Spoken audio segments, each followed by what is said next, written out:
I am so excited to share with you my most recent conversation with one of my life coaches and mentors, Jody Moore.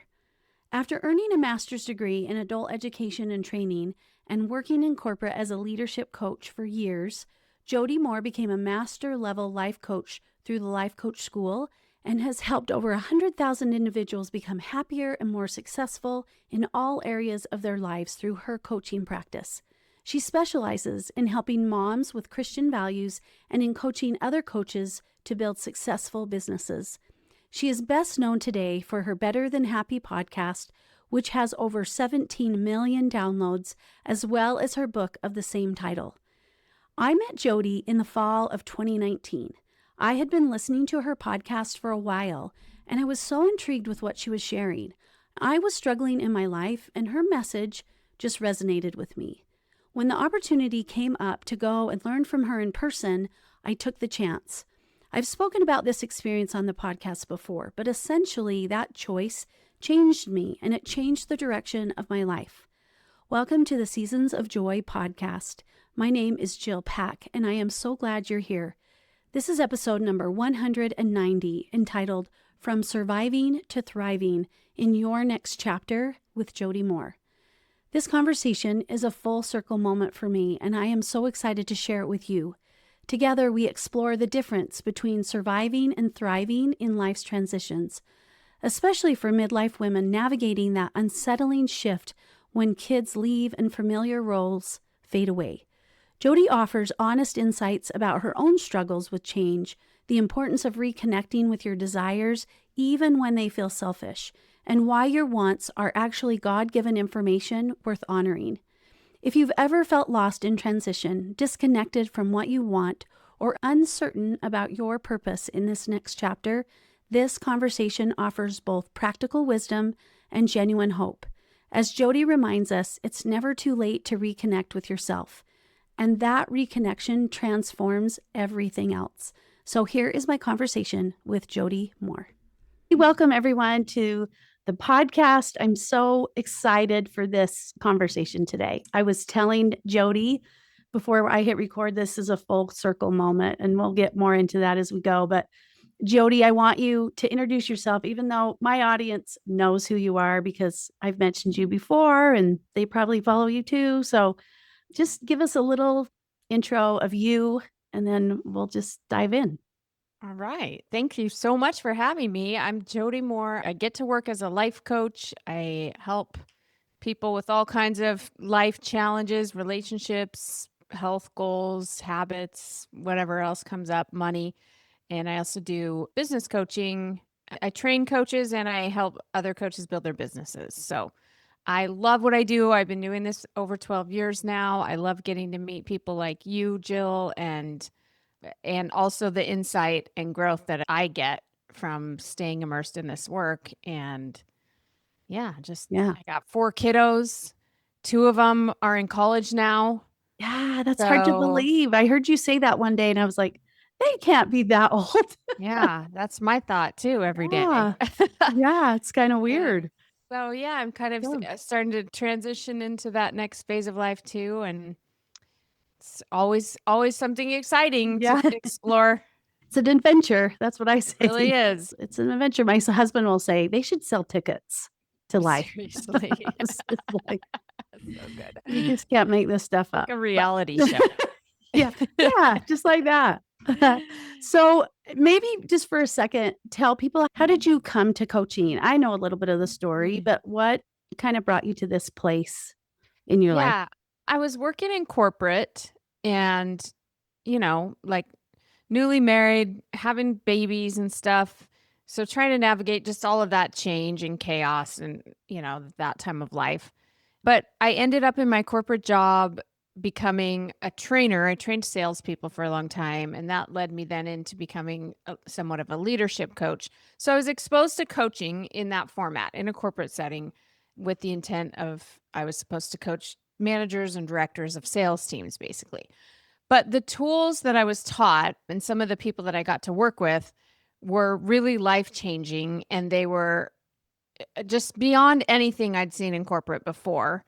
Before it was like, well, you need to write people up, you got to hold them accountable, or you need to incentivize them, give them awards. It was just lots of like, what kind of action should we take? But this kind of coaching was much deeper. It was like, let's understand what's going on for you and how you're contributing to this problem and your own development and growth. And anyway, I totally fell in love with the coaching model that you and I use and some of the tools in that corporate setting. And then my life sort of blew up in all kinds of ways at that point. The company laid a whole bunch of us off, and I was just struggling with things in my marriage, myself personally. My health was a challenge. I'm still having babies in the middle of all this. It was a very chaotic time of life. And I was kind of lost thinking, okay, I just got laid off from this job I'd had for 15 years. My husband was working, but his career wasn't very stable yet. He was still kind of navigating that. And so I just left going, wait, am I going to stay home with these kids now? Am I going to get another job? And lots of questions, not very many answers. The only thing I felt sure about was that I was so drawn to coaching. And Brooke Castillo had opened up her first ever in-person coach training. This was back in 2012. So up until this time, she'd been doing everything over the phone, like teleconferences. Because Yeah. this is even before Zoom, right? Isn't So that crazy? It's hard to even yeah, imagine that now. I know, right? Yeah. Like people would call in on the phone and listen to these classes. And anyway, so for the first time ever, she was going to do it in person, and it was going to be 6 days. And I was just like, I really want to go to that class. So again, and you and I talked about this before we started. I wasn't like, I'm going to be a life coach. I just was very lost and didn't know anything that felt quite right other than going to this class. And so my husband and I scraped up the money somehow, and I went, and it just completely changed my life. Like changed me personally, but also got me really excited and motivated about teaching this stuff to others, and built my own business. And here we Yeah. are today. Look at you now. Yeah. It's so incredible. And I just think like that decision, right, created something for you and you've touched people, which was me. I was one of those, right? And I've touched people. It's a beautiful thing to see the influence, the ripple effect of that choice that you made. So And I will very say, because cool. I know this will be relevant to your audience, is that, and that was a decision that for me at the time felt very selfish. It was Mhm. like, I want to do this thing because I'm lit up about it and I don't know Mhm. what else to do. And it was going to cost a lot of money. It cost a lot of money. It was a big sacrifice, time wise and inconvenience wise, because I had young children at home and a husband with a job. So we had to navigate all of that. I'm so glad I didn't say, well, you can't afford this, Jody, or right now's not the time. And sometimes those are valid reasons to not do things, but I'm just saying, like, following what I would have called a selfish desire back then Mm. led to exactly like you said, a lot of good that I've been able to do in the world, a lot of service I've been able to provide, Yeah. and it meets my needs. It's still selfish in many regards, but I do think that we tend to discount things if we don't know exactly what the payoff's going to be as Mhm. moms and women. And I think that's not ideal. I think we're supposed to go after what we desire, even if it feels selfish, even if I hadn't built a coaching business from it, you know? So, anyway. Yeah, I love that because I think that leads into one of the questions I had for you. I work with middle-aged women. I work with all ages, but mostly my audience is people like me, And right? Like, me. and now you're entering into the, Oh, I'm fully there. Yeah. but it's like you were in a season of life for so long, and then you shift. That could throw us off. Those transitions can be unsettling, and I think that idea of thriving and surviving. I think surviving is, I don't think I can do that. We don't open our perspective. We don't broaden what else could be. Mhm. So I'd love to hear your thoughts more on that idea of thriving versus surviving in these transitions of life. Like women like me Mhm. that your kids are all gone and things look different and maybe even different than you thought they would look like. Yeah.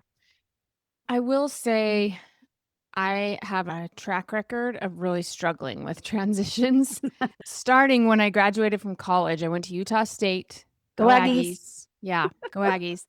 And I had a great experience there. And I remember being at the end of my college career, not married, not exactly sure what I was going to do. I got a degree in journalism just because I had the least amount of math.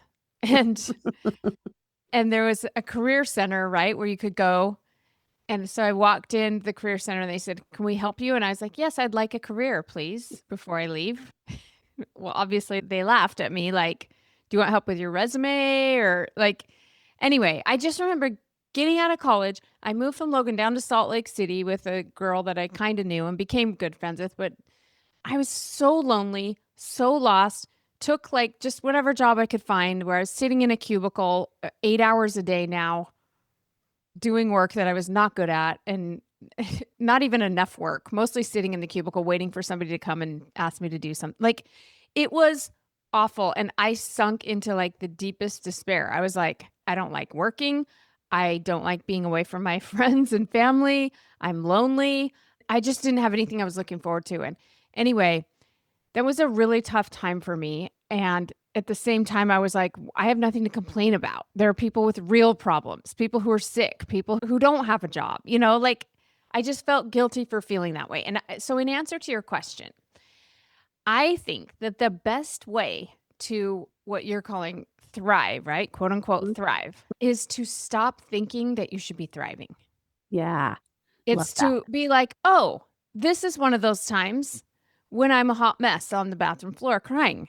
This is, or whatever. I'm lonely. I'm unhappy with my situation. I'm lost. I don't know where I'm going. I don't know who Mhm. I am now. It's these transitions, right? And they happen over and over again throughout our lives are a loss of identity. And sometimes there's a not knowing what's next. Mm. And that is unsettling. And I think where I've handled it sometimes better in other transitions is in going, it's okay. It's okay to break down right now. It's okay to even feel sorry for yourself, even though, yes, it's true. Other people have bigger problems than you, but that's Mhm. okay. It's all right to be a mess right now. It's all right to feel lost. It's all right to not have answers. And it's all right to be struggling right now. And so for me personally, I don't even tell myself I should be thriving. Yeah. I'm just like, you just do what you got to do and I'll be here for you. Yeah. I love that. I actually did a workshop the other day on that word thriving Mm. because I do think that there's this idea like thrive is just like full blossom, rocking it, killing it. Where when I was looking up the definition, it says grow and develop well. I love that. Yeah, it's so interesting you bring that up because I was just in a live thing last week with some coaches I'm training, and this came up. One of the women being coached was saying that she worries that her daughter's not thriving. Right? So we do it to ourselves, then we Mhm. also look at our kids. And this Yes. is a daughter who's a young adult daughter, right? And she was talking Mhm. about how she can't keep a job or whatever. So she's not thriving, she kept saying. Okay, so we started Mhm. talking about that word thriving because I was like, what do you mean? She was talking about how her daughter gets a job, loses it, gets another job, Yeah. loses it, gets another job, loses it, right? Yes. Her thing, she can't keep a job, she's not thriving. And I'm like, what do you mean? She's really good at getting jobs. Like she's Yeah. gotten so many jobs. That's impressive. I have Yeah. kids trying to get jobs who are like, Mom, I can't get a job. And we could say she's thriving. She Yeah. just gets new jobs, right?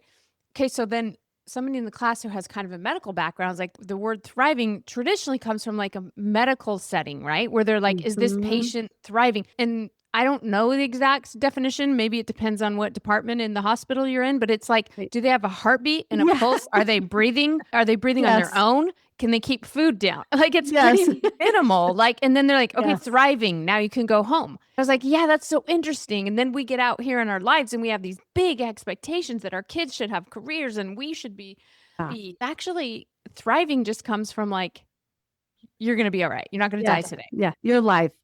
Yeah. You're alive. You're standing today. Uh, Yeah. It's good. And I think you hit something really important with women our age. I think we think if our kids are succeeding or thriving, then we're thriving, mm, right? That means we've done it right.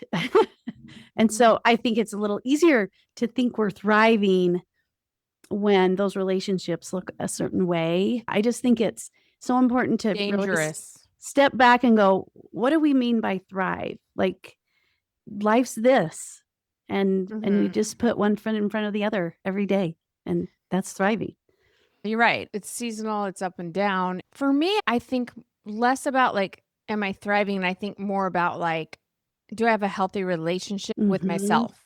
And then that's going to translate to my relationships with Mhm. others. But Yeah. it always is grounded in my relationship with myself. And Yeah. so if I am struggling and lost or sad or hanging on to the past or whatever I might be doing, telling myself I shouldn't be feeling that way. And would I say that to a friend? If you, Jill, called me up and were like, I'm just having a really hard time because this changed and this is happening and I don't know, I wouldn't be like, you should be happier. Why aren't you Good. more grateful for what you have, Jill? Come Yeah. on, I would be like, "Oh, it's okay." I might offer you words of encouragement or support or something.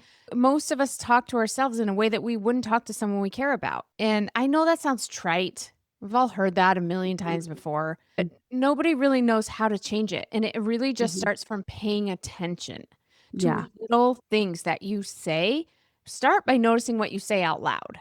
Okay, because Mm. we insult ourselves out loud to other people Mm. because we think it sounds like humility or it sounds like complimenting somebody else. Mhm. Right? We say things like, "Oh, you're so much better at that than me.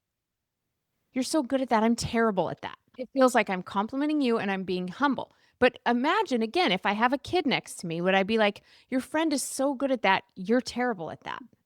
I wouldn't say that, right? Yeah. So when people say that to me, like, "You're so good at that, I'm terrible at it," I say, "Why would you say that to yourself right in front of yourself?" It's so cruel. You can give a compliment without insulting yourself, and you can even acknowledge, like, "Gosh, I'm not very good at that," with compassion, and like, it's okay that I'm not good at that, and I love me anyway, or I'm capable of getting good at that if I want to. There's just so many more appropriate ways, which are all the ways that we talk to other people.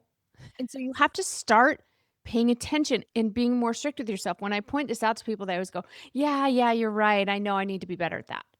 I'm like, no, it's not that you need to be. It's just that you're capable of it. If you choose to put some focus on it, it will literally change your entire life. Not Mhm. just a little cute, sweet thing that we talk about in the world of self help. It's at the root of every problem we have in our life is our lack of a connection and acceptance and love and compassion for ourselves. That was gonna be my next question. What's the biggest problem you see? And I think that's it. That's what I see. When I talk with people, there's usually kind of a relief when they realize, "Oh, I'm normal.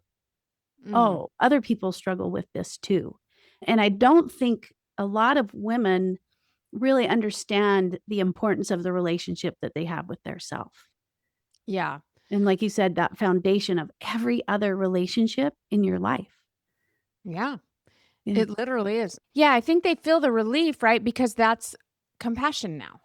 It's the Mhm. first step towards, oh, maybe I'm not a problem. If other people struggle with this too, then maybe I'm not broken or bad or something. It's literally just doing exactly what we talked about when they go, oh, other people struggle with this too. Would you say that's like the thought patterns that you see are just the circumstance is different, but if you filter it down, it's something's wrong with me Yeah, I think that's at or the root of most of our problems. But I will say that you don't have to just work at that level in terms of Mhm. noticing yourself and choosing who you're going to be. It's okay to work on the more what we might call surface level things. So it'll come up in a lot of different ways. In Mhm. other words, if you are struggling in a relationship in some way, you can do that work of not judging the other person, being more compassionate towards other people. Or maybe it's a habit that you want to start or stop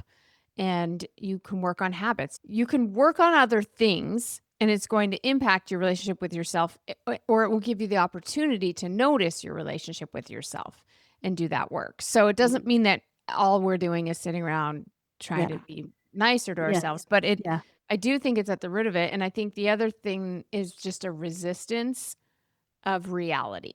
So it's a resistance, and this goes hand in hand. It's a resistance of the way the world is, the way other people are, and the way I am, Mhm. right? So if I'm in resistance of reality, I'm adding suffering that's not useful or necessary. If I can be open and embrace reality, doesn't mean I don't show up and try to make things better, try to contribute something positive, try to make myself better. But you don't have to bring negativity and anger or judgment to a situation to make it better. You can bring love to a situation and contribute to making it better. It ends up looking exactly like Martin Luther King, Gandhi, Mother Teresa. These are people who are making things better out of love overall. Doesn't mean there's not the full range of emotion, but that's the ultimate goal, right? Is to be able to contribute out of acceptance and compassion and understanding and love. I love how you said it can start outward, because I think there's just so many layers to it. And I think back to my experience, and I think I would probably have thought I had a pretty good relationship with myself in the beginning, but it was other relationships that I was struggling in. Mm. And I think that's what helped me look inward as I learned to show up in love, show up differently, get curious about why they're doing what they do. And that shift in perspective about them Mm-hmm. slowly helped me see, oh, you know what? I can view myself in this situation different. So I always say judgment is like a fog. So you're judging others, then you're also judging yourself on some level. And some people won't be as aware of their self judgment. They'll go, no, no, no, I feel fine. I'm okay with me. I like me. I'm confident, but I just can't stand the way my sister always does this thing. And then other people are the other way around. They'll say, yeah, I understand that everybody's valuable and worthy and lovable. And that feels true to me for everyone, but just not for me. So we're usually more aware of one or the other. One feels more Yes. predominant, but there's always both happening. If you're in a lot of self judgment, there's no way you're not also judging other people, and vice versa. If you have lots of criticism of others, it's a projection of your own judgment of yourself. So they always both exist. So you can start with whichever one feels the most available to you. But then there's going to be one where you're like, but it's hard for me to see it that way. And you're like, yeah, so let's Yeah. go do that now. I love that. And I think in this same vein, when we start working on those things and realize we kind of are moving towards the acceptance of what is, of reality, of other people's humanness, I think it's interesting, this idea around grief. Mm-hmm. When we start getting more aware of ourselves and how we interact with other people, sometimes there's a grief because the reality you thought you were going to have wasn't. So it's like I'm better at seeing people as people, but there's an element of things not being exactly like I thought. Yeah, that's So I'd right. love to talk a little bit about that idea of Yeah. transitions do bring grief, and growth brings grief, I think.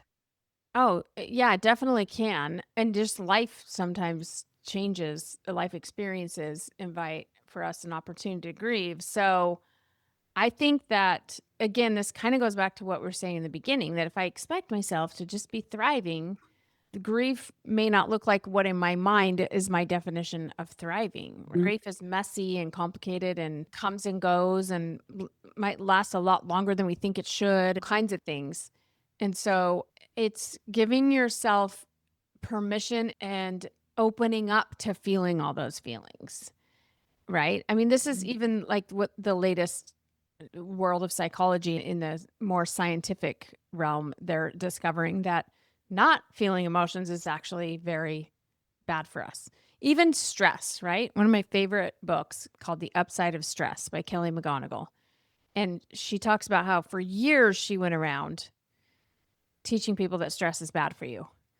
And now what she teaches is that believing stress is bad for you is what's bad for you. They have all these scientific studies that prove it even. And so the emotions themselves are useful and necessary in healing and part of the human experience, right? God given. And so we have to just open up. It sounds so like woo woo and like just feel your feelings. What does that even mean? Everybody wants to know, how do I do that, right? But it's a relaxing, the best way I feel like I can describe it. The opposite of allowing emotions is resisting them or distracting from them in some way. And that's a tightening. If I said, like, stop feeling all your feelings right now, like just try not to feel any feeling right now, you would have to clench up and sort of tighten everything, right? And so the opposite of that is like a relaxing. I always try to think about like just letting my gut hang out because I'm always walking around trying to suck it in, right? So if I need to feel feelings, if I need to grieve, I'm just like, okay, just let everything hang out, be loose, be free, breathe deeper, relax everything, and take breaths. And that's literally how you just allow a feeling. So, anyway, in answer to your question, I like to think about what's called the renewal cycle, right? Which is like this transition we've been talking about. It's a letting go of the past and then an opening up to what could be the future. And we tend to resist it because it's scary, especially if we liked what was happening in the past, right? And we don't want to see it go. Then we have to grieve either what was or, like you said, what we thought was going to be. Sometimes it's not a literal past, but it's our picture of what was going to be. And so that part's going to be painful and messy and full of emotions and might take time. But then there's this opening up to the future that is equally scary in many cases because it's unknown. And the brain doesn't like the unknown. And we spend the first part of our lives being told exactly what's going to happen next. After second grade, you're going to go to third grade. And then after middle school, you're going to go to high school. And then you start having more options, but it's still either you go to college or you're going to go on a mission or you're going to get a job and then you're going to get married. Our society has it pretty planned out for us. But I feel like the older we get and the more of those milestones we check off, then the less laid out it is. And the more the brain has to like be open to figuring it out. And that is very uncomfortable and very frightening. And so that's why I'm like, don't tell yourself that you should be feeling better or you should be doing better if you're not. It's okay to let it be hard and let it be messy. And there's no timeline.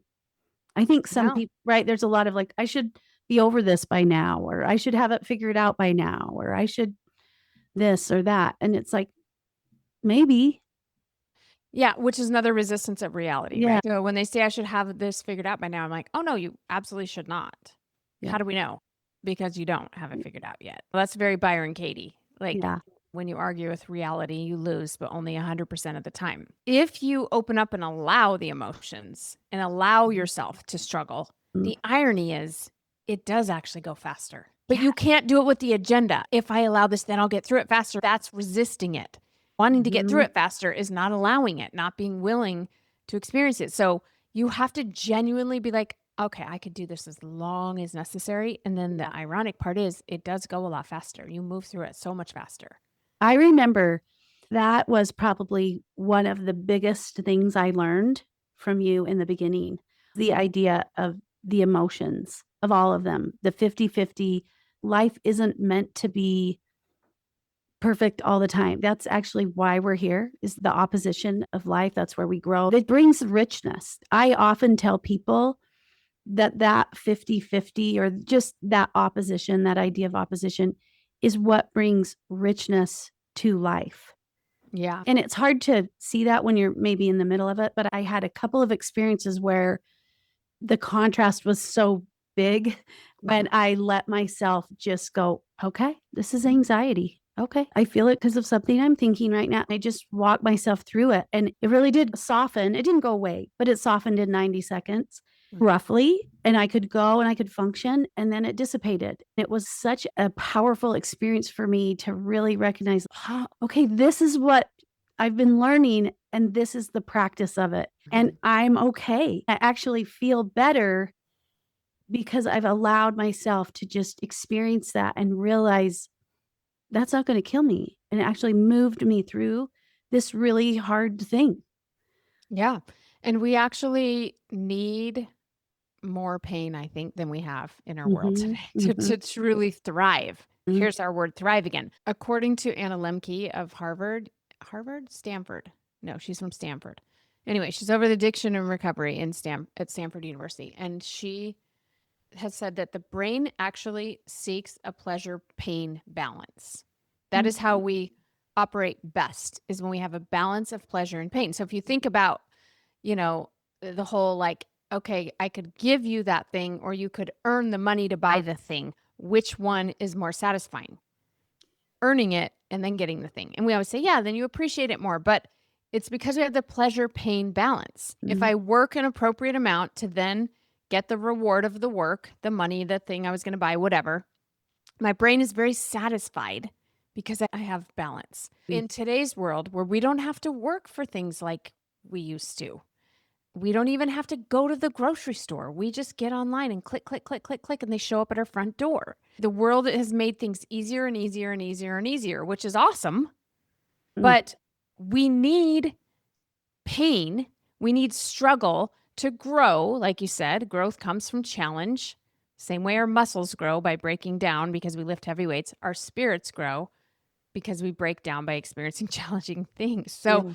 we need growth and we need discomfort. And I'm constantly like, what would be good for me to do right now that would be uncomfortable? Because I don't have to be very uncomfortable very often if I don't want in today's world. Mm. And there's so much pleasure without very much negativity. And again, back to Dr. Anna Lemke, this is what actually she says contributes to depression and all kinds of things is there's so much pleasure because we're scrolling social media, eating concentrated food, even serious addictions fall in this category. The brain is trying to restore equilibrium. And so, what Dr. Lemke calls these pain gremlins basically start hopping on the teeter totter on the pain side to try to balance it back out. And this is why, after you scroll social for too long, you get off and you're like, I don't feel great.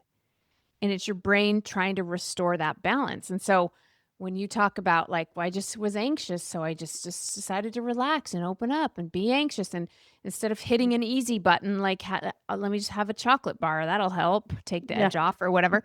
You allow the pain, your brain resets to pleasure pain balance and you feel better and you move on. That's how we're designed to operate. That's how God made us. It's so beautiful. I think it's easy to get caught up in the negative part of that, like life is hard, and we just spin into the negative part of the hard things of life where there's so much beauty in embracing it while finding the good. When It you're sounds weird. struggling, what does it even sound like in your head? It's hard to be like, this is awesome. I love suffering like this, right? Yeah. But so I think like you've described how it sounded for you. And I'll say for me, it's like, okay, this is the part where I'm really struggling. I Mhm. guess today's going to be a day where I'm going to feel pretty sad or I'm going to feel pretty bad. I'm ashamed. I'm worried. All right. I guess that's what we got today. So it doesn't have to be like, I love this part. Yeah. It's just kind of like, again, not resisting it, Yeah. just opening up to it and being Yeah. like, all right, it's like when you have Thanksgiving dinner and most of your family you're happy to see, but there's that one uncle that's kind of obnoxious, but we're not going to leave him out. So we're just like, all right, come on in. We got you at this table, Yeah. like that's how I think about the negative emotions is I'm like, oh, Yes. Uncle Bob is here today. All right. Not my favorite thing, but I can do it. I'll do Yeah. it. And then you get through it and you're like, okay, Yeah, it was like, fine. that wasn't a big deal. It's not a big deal. I think the people I work with, when they start to learn that, it's just so refreshing because Yeah, it's like, oh, okay, I'm actually doing life right. If there is a right way, I'm doing life. It's fine. that's right. Yeah. Yeah. So good. So we've talked about self compassion. I just think that is so important. Feeling our emotions, processing those things, changing the way we talk to ourselves. Is there another thing that you think helps women in this time of transition? Yeah. I think one of my other favorite things to offer and work on myself is to get more in touch with your desires. I call it like get better at wanting. Mhm. We're taught, and mostly we think about wanting as coming from lack. Like, I want these things that I don't have. But want doesn't have to come from lack. It can come from abundance. It can come from gratitude. Like, I love all of this and I want more.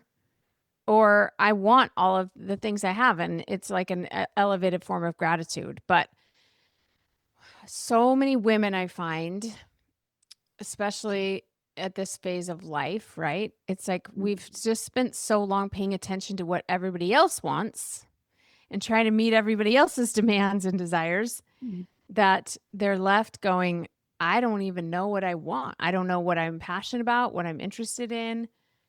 Maybe they have some more time now and they don't know what to do with it, right? And so I would say like, okay, but so maybe you disconnected from your wants over the years, but that's okay. We're just going to reconnect. We're just going to invite it back in. Come on over. I know we haven't talked in a long time, but why don't you come over again and let's get to know each other again? And it's tough to do because we're so used to shutting it down with, I'm too old, I can't afford it, I'm not good at that, whatever. My husband won't like that. People will make fun of me. Who do you think you are? Whatever. We have all the excuses. And what that does is tell your want to get out of your house again. We don't want to do that. We want to invite it in. So I think understanding that, first of all, you can want things, and that doesn't mean you have to go after them. But just pay attention to your wants, because we want, your desire to keep coming over and keep visiting you as often as possible. So I like women to write down, like on the top of a piece of paper, what I really, really, really, really, really, really, really, really, really, really, really want is, and just let your brain go wild and unload it. And you don't have to tell anyone. You don't even have to do anything about it. Or give yourself a prompt like, what I secretly want is, and then let your brain go wild. And you don't have to tell anyone, and you don't have to do anything about it, right? Yeah. This is how you reconnect with your desires and your interest in who you even are. And that's so important, because otherwise we're living a life that we think we were supposed to live, or that we think other people want us to live. And there's a time to do some serving and sacrificing, don't get me wrong. But if you're not living in alignment with your purpose and with the desires that God planted in your heart, you're going to feel that come up within you over and over again. You're going to feel unfulfilled, unsettled, or overwhelmed. Show up in a lot of different ways, but you have to just reconnect with what you even want. Like, I really want to be able to sing and dance. And I'm not taking voice lessons right now. Maybe I will one day. I'm not taking dance lessons. I just like let it be. Like, I think it would be so fun to be like a backup singer or backup dancer. I don't want to be like Taylor Swift or anything, but I want to be backup. And I have, as of today, zero intention to do anything about that. But I just let it be something that I want. And then there are other things that I want that I'm like, maybe I am going to go try this thing out or take a class or whatever. Just letting yourself want helps you get to know and reconnect with yourself. And you start creating more of the life that you're meant to live. Oh, I totally believe that. I mean, I really think that's why I became a coach, is because it's like, told myself, I really want to go learn about this. I don't know why. I just want, and I allowed myself to pay the money to do it. And not that I ever had ideas of I was going to earn it back or what. I had to have a reason why I could do it or whatever. I think we're designed to be creators, and wanting is part of that creative energy, I think. Yeah.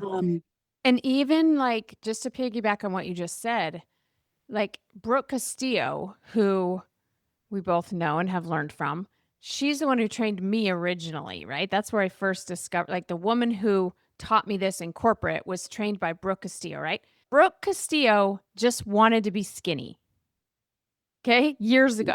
And she couldn't figure out how to stop overeating and all this. And so she went on a deep dive rabbit hole of self-help.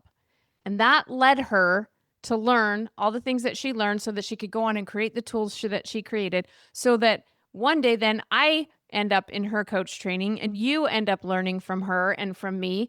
And like, what if Brooke had been like, I shouldn't want to be skinny. That's such a shallow, stupid thing to want. I'm so glad that she pursued that she didn't shut it down with I can't or I shouldn't. That's wrong. I should just love my body. She wanted to figure that out.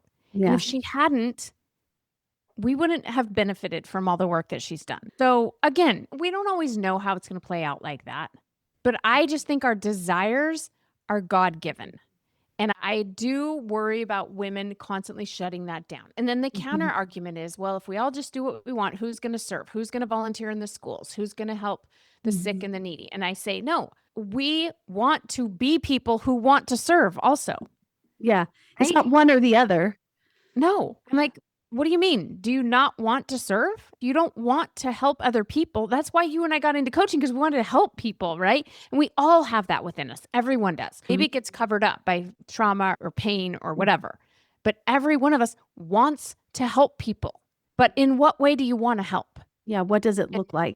yes. That Oh is my. so interesting. I wonder if when we are tied to roles that we Mhm. play and we don't know who we are, I'm a wife and a mother, I'm a professional, or whatever the role is.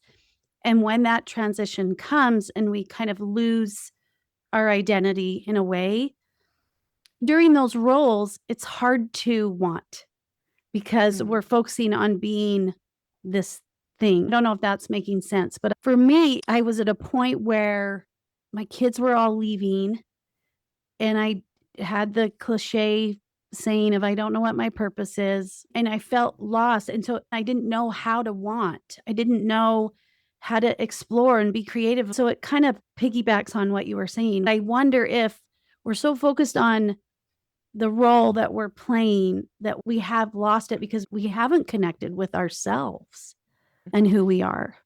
For sure.